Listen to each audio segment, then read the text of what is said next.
Hi everyone, this is Nya and today I'm going to be painting a simplified version of nasturtium flowers. I've been seeing this around online and I really love the shape of the leaves, so let's begin by simplifying the shapes first. The flowers are simple as they're just 5-petaled flowers, but they are quite wide and the tips or the ends are frilly. You can practice by drawing them out first and pay attention to how the petals rotate around the center and also the spacing between the petals, as this can be a little bit tricky for beginners. At the center, I'm also just going to add some lines for details, but please try to draw them out as many times as you would like until you get used to the rotation of the petals for the front-facing flowers. Sometimes I like to also include side-facing ones, especially for the outer portion of the composition, in which case I would just draw or paint one side of the petal and then connect it to a cone shape behind the flowers. You can also add more petals at the back if the angle is slightly tilted towards us. If you want to be a bit more fancy, you can also make the petals which are closer to us a little bit foreshortened. When the petals are foreshortened, they become much shorter, so here's an example of a view that is straight from the side, and then continuing down behind the flower with a cone shape which connects to the sepal and the stem. You might also want to include some flower buds, so for this I made this kind of shape which is the cone, but the top is more of an eye shape that connects to the cone. This doesn't have to be so detailed though, because we're going to be painting them loosely later on. Next, for the leaves, it's more or less a circular shape, but the edges sometimes are a little bit curvy, and in the middle I like to create a dot with lines radially facing outwards. Then I'm going to imagine the placement behind the dot that I drew out earlier and connect it to the stem, which is a little bit wiggly. As for the side view, because these leaves are fairly flat, you can either treat them as ovals, so the more narrow they are, the more of a side view we're getting, or you can also add some small folds on the side which are a bit foreshortened, just like the flower petals.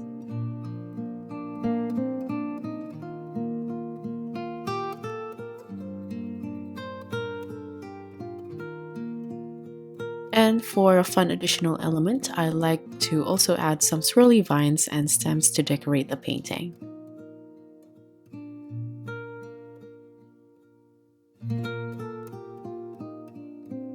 This will come later, but I'm going to add some line details to some of the flower petals, and I'm just directing the line according to the curvature of the petals, and this will just add to the movement of the flower without it looking too flat. Next, for the colors, I'll be using Indigo by Schmincke, Sepia by Holbein, Crimson Lake by Holbein, Vermilion by Holbein, Hansa Yellow Medium by Daniel Smith, and Bleed Proof White by Dr. P.H. Martins. Now let's begin. I first wet a small section in the middle evenly using this large brush, but this is completely optional. I thought I wanted to create more of a blurry background, but I ended up covering it. So you can skip this step completely. However, if you would like to actually have a bit of a blurry background, I would suggest for you to extend it further along the sides. The only color mixture that I'm going to use for the flower is Hansa Yellow and Vermilion, and depending on the ratio of the Vermilion, your flower can either be yellow, orange, or red. As for the green of the background here, I used a mix of Hansa Yellow and a little bit of Indigo. The surface is still damp here, but I'm going to start painting on the flowers since I want them to look kind of loose. It's still a bit too wet, so the flowers aren't as defined as I wanted to, but I'll just fix it along the way. Just like I mentioned, the colors here is basically just Hansa Yellow with a bit of Vermilion. I find that by just using Hansa Yellow, it's a little bit too cold for my liking, so I use a little bit of Vermilion to warm up the yellow so it becomes more of a permanent yellow deep or new gamboge. And you can just keep on adding more Vermilion depending on what color you want the flowers to be. Notice how I paint the petals separately while leaving the center empty. This is because I'm going to continue it down with a slightly darker color for the yellow flower. So for the yellow flower, I like to continue the petals with a thick consistency of Vermilion. And as for the orange flowers, I like to continue the center facing petals with a thick consistency of yellow first, then a thick consistency mix of Crimson Lake and Sepia for a dark maroon color. For most of the painting here, I'll be using my Filbert brush just so it's much easier to paint the rounded petals as well as the round leaves. As for the lighter orange color, I'm going to continue it down with a thick consistency of vermilion. And as you can see, while the surface is still a little bit damp, sometimes I like to use a clean dry brush to pull the darker tone from the center outwards as lines to create the subtle detail for the flower petals. If you would like to, for a bit more contrast, you can also pair the deep yellow flowers with vermilion as well. I forgot to mention this, but in order to pull those thin lines outwards, I also switched to my size 0 brush to make it much easier to control. At the moment, the size of the flowers are fairly small, so here I tried to include a slightly larger one with vermilion for a nice pop of color, and for the center I continued it with Hansa yellow and also a little bit of that maroon mix. Here I'm going to include an even larger flower, and this contrasting size or size variation will make the composition look a little bit more interesting.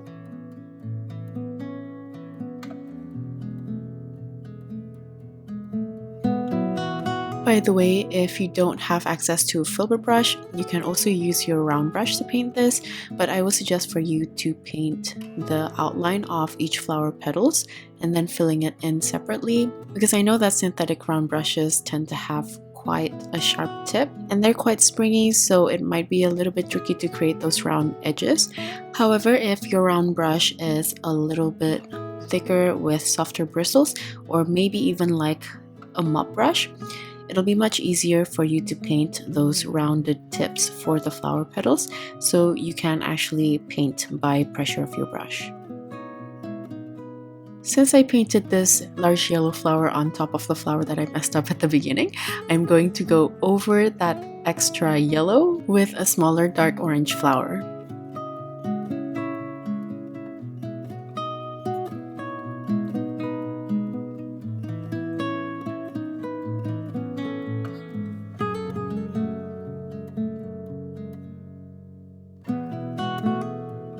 I think I'm starting to have a pretty good amount of flowers, so after painting on this last one, I'm going to start painting on some flowers which are facing outwards, and I'm going to place them around the corners of the composition. As you can see, when I paint, I don't have to be as detailed as the pencil sketch, but I am imagining what I sketch as I try to paint the shapes of the petals.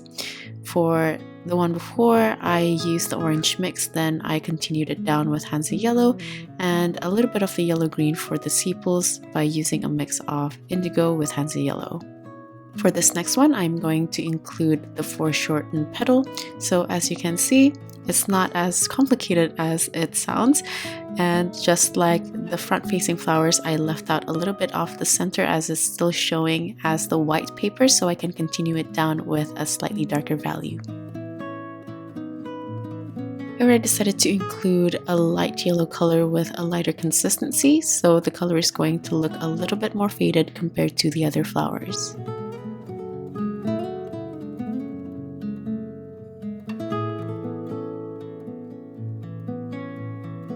I think I'm fairly happy with the amount of flowers I have at the moment, so I'm going to start painting on the flowers.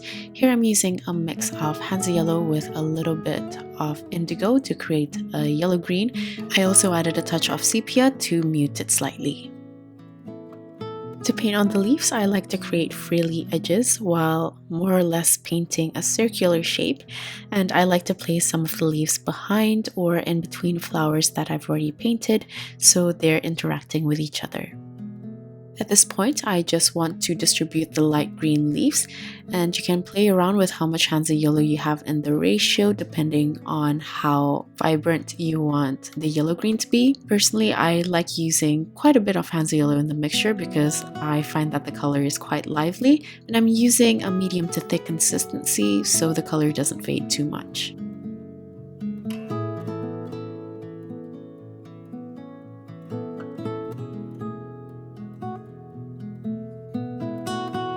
I feel like I've distributed enough of the light yellow-green for now, so I'm going to move on with a slightly darker value by adding a bit more indigo in the ratio. Just like before, I want these leaves to interact with the other elements that I've already painted. And for smaller areas in between the flowers, I switched to my size 0 brush just so it's much easier to get to the corners of those flower petals. I want to start playing with the values, and for this really dark green here, I just added more indigo in the ratio with a bit of sepia. I'm avoiding painting on top of the lighter greens here because I want the darkest green to look like it's placed behind the lighter leaves. For the darkest green, I tend to want to use a thicker consistency because I really like the contrast. You can also probably see that the darker green looks really nice against the lighter leaves as well as the light flowers, and it just brings the rest of the composition to life as the colors will pop out more from the contrast. The light yellow flower here looks a little bit too light for my liking, so I ended up going over it again. But from here on, I'm just going to keep adding on more leaves or fix up some of the flowers, and I'll get back to you guys once I'm ready to move on to the next step.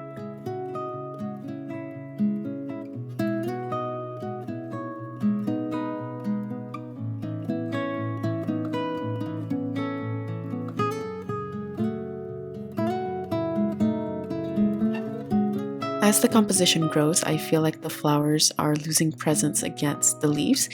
They generally look a bit more flat as it lacks the darker values, so I ended up adding the maroon mix from Crimson Lake and Sepia to the center of all the flowers. Next, I want to start adding on the wiggly stems for some of the flowers and leaves, especially for the ones placed on the outer part of the composition. And I'm just using a very thick consistency of the mid-tone green. You can probably tell how thick it is on my palette. This is so the bristles won't be too watery and wet, so it's much easier to paint on those thin lines. I think I have a fairly good distribution of flowers and leaves at the center, so I'm going to focus a little bit more on the placement of flowers and leaves around the outer portion, so it balances out the rest of the elements that I've already painted, and it will frame the composition nicely. This is where I also start adding more of the decorative elements like the smaller flowers, smaller leaves, as well as the flower buds.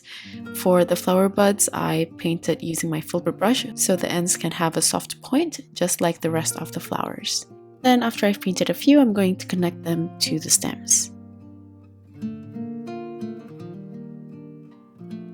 After adding on the stems, I felt like the outer part of the composition still looks a bit too sparse, so I'm going to keep adding on more leaves to fill in the space until I'm happy with the balance.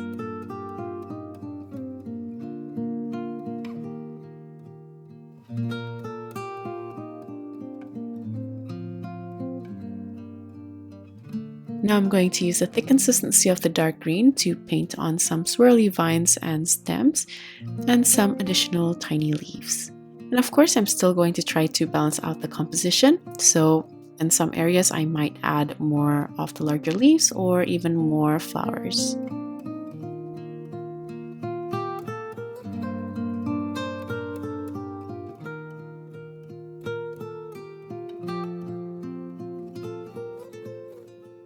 I think I'm quite happy with what I've painted so far, so now I'm going to move on to paint the iconic detail for the leaves. I'm using a thin consistency of bleed-proof white, and I start out by painting a dot in the middle of the leaves. Then I paint on lines which radially face outwards. Make sure to use a thin consistency so the details look nice and subtle. This way it doesn't take away from the rest of the elements.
For a little bit of variation, sometimes I like to paint in between the white lines that I've already painted, and this way it'll give more of a looser painted feel instead of it looking too clean with the white.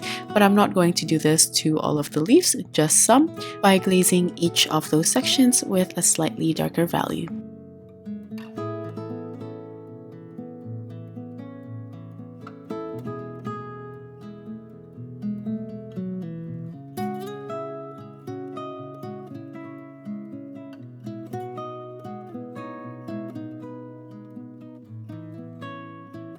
Feel free to adjust the composition whenever you need to. So here I'm adding more of the darker leaves in between the lighter ones that I've already painted for more contrast.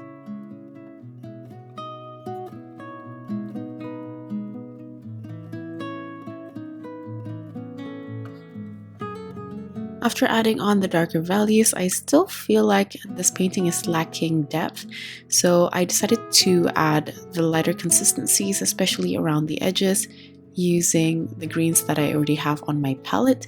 And I'm just playing around with the consistency depending on the paint that I still have on my bristles. So some leaves might be a little bit darker than others, but they're more or less quite light.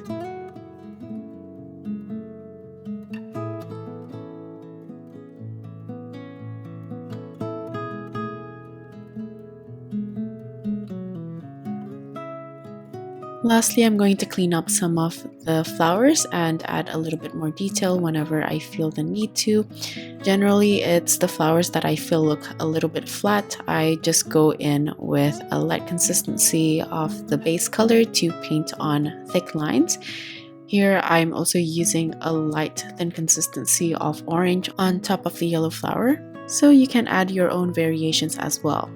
I also want to add on the darker maroon color for some of the flowers to increase the contrast at the center of these flowers.